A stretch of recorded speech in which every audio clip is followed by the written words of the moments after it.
the biggest consumers of energy in the world right now are data centers. And since, of course, the UAE is a big supplier of energy, there is a certain absolutely degree of logic to why this is happening. But look, the reality is that there's enormous demand for data centers, because what we're seeing not only are this AI training work being done in the cloud at data centers that, again, are demanding huge amounts of power, but increasingly, of course, more and more services are leveraging these AI data centers. So when you get an Uber, or when you purchase something online, or when you have recommendation engines, you've got all of these AI-based cloud workloads, and you need more and more places to run them, because the demand to run them is enormous. And of course, then there's a lot of work being done in the background, the training work initially, where people are training these models how to function.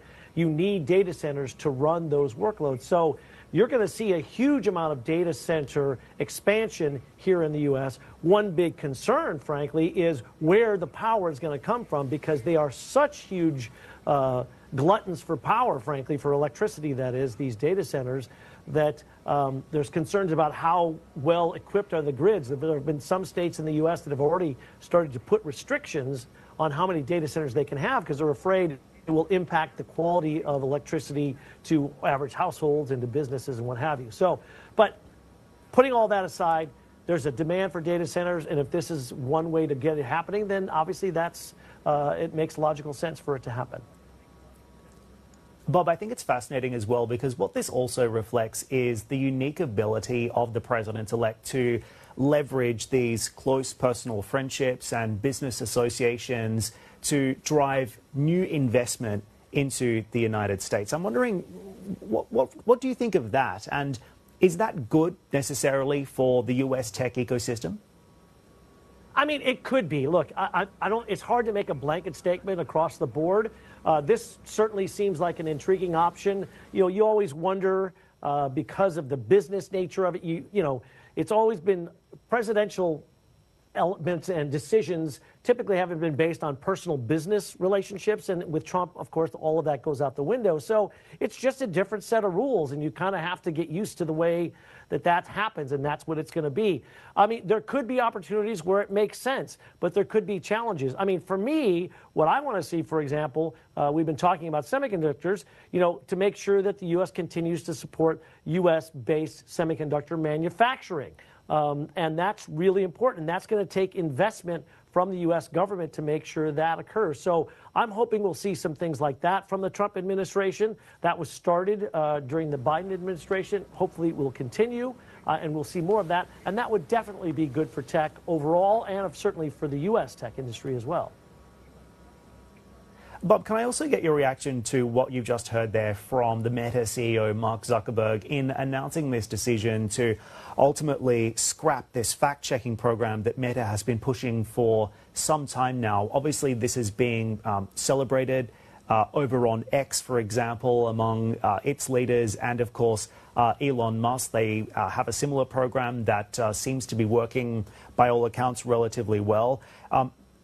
Zuckerberg saying here, the recent elections feel like a cultural tipping point towards once again prioritizing speech. What do you think that means for these big social media companies, and in particular Meta, moving forward when it comes to the regulatory side and also their ability to push back on inappropriate use of their platforms?